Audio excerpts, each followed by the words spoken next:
So, day 4, we woke up, passed some more beautiful lakes, actually passed quite a few lakes and quite a few intersections on this day.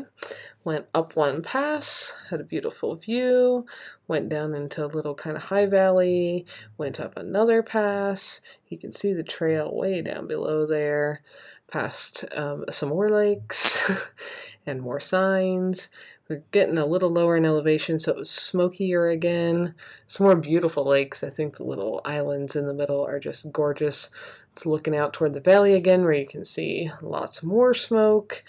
And there you can see way down into the trail. We were up above it, but we went down through that trail. There's another shot going way down a trail into Imogene Lake. Some more trails way below us. So anyway, up and down, which meant you could often see where you were headed and what was coming. It was gorgeous, and I think the day before had been our prettiest day of the entire trip as far as the scenery, and it was all great trails, and so we were having a blast. Up and down, pretty switchbacks. At this point, I think we're about 40 miles into the trip, and then we found this gorgeous little waterfall bathhouse. Did some clothing washing, and there was a beautiful spot tucked behind that big boulder on the right to actually change and bathe. The water was unusually warm for the mountain. Several people ask about bathing, but it's not something I normally do every day. Water temperatures are usually right around freezing in the mountains, and it is not very comfortable most of the time, but that water is running across the rocks long enough to get pretty relatively warm, and so took the time to wash up and relax, hike past some more pretty lakes, more jagged mountain peaks, lily pad pond, which you don't see often when you're up very high, but they're kind of pretty. It's usually in really shallow areas. And then we passed this sign. This sign with no indication at all that anything was going to be different than the last 40 miles we've hiked, where the trails were beautiful, well maintained, easily switchbacked, and we're only about 8 miles from where we're planning to camp for the night. It's still fairly early in the afternoon. Should be, just from looking at the map, just a nice wraparound hike and kind of side hilling across the mountain. Didn't look like it'd be particularly interesting, but just walk and chat and get through it and we'll be there. That is not what happened. This was the most spectacularly awful stretch of trail I think that I have ever been on in my life, without any exaggeration. There was thousands of trees down across it. The most recent time anybody had ever cut a tree off the trail looked like at least 2 decades ago.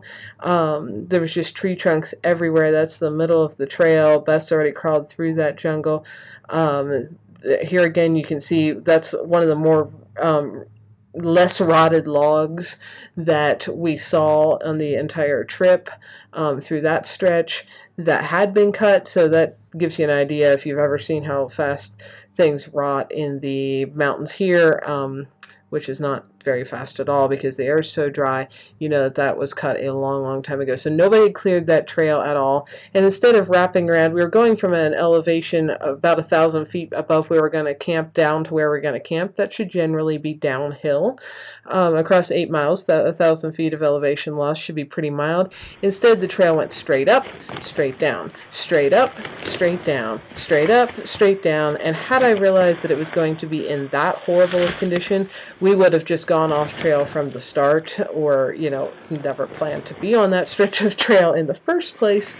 So if you are going to backpack in the Sawtooth, unless somebody has done some significant trail work since 2018, I highly recommend staying away from anything within miles of Redfish Lake. It was incredibly frustrating. Partially, I knew we were in an area we'd never been before, but so far, in the whole mountain range, like I said, we'd hiked many miles. It had all been excellent trails, so at that point we were kind of expecting that.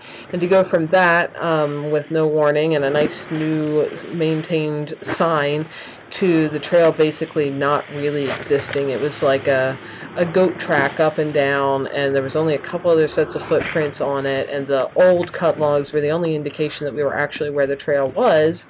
And because that part was kind of through the trees, we didn't really have a view, so actually mentally it was stressful because part of the time I was worried about if we were actually where we thought we were. We did eventually come to a trail sign. It was right about dark. The sun had already set a while ago. We could finally see down to the lake we were headed to. So we ended up running down 2 more miles of trail in the dark. Finally, it was partially cleared through that stretch, but not entirely. There were still a good many trees across the road, or across the trail. And then we finally stopped and set up our camp in the first tiny little flat spot we could find. At this point, having covered a little over 21, probably almost 22 miles that day, and we were really, really beat. Hey, so it's black. That's not a problem with your screen. That's because it's pitch dark, because it's something like 10:30? I don't know what time it is now. Something like 10:30. We just got in our tent. We walked a little more than 20 miles today, the last approximately 8 of which were on, I'm not kidding, probably the worst trail I have ever been on in thousands of miles of hiking. So anyway, we're exhausted, and so we're going to bed. Thanks for watching, folks. If you're interested in more info on my off-grid tiny house life, check out some of my other videos here. And if you like what you're seeing, click the little picture of my house to subscribe, and then hit the little bell so YouTube actually notifies you every time there's a new video available. See y'all next time.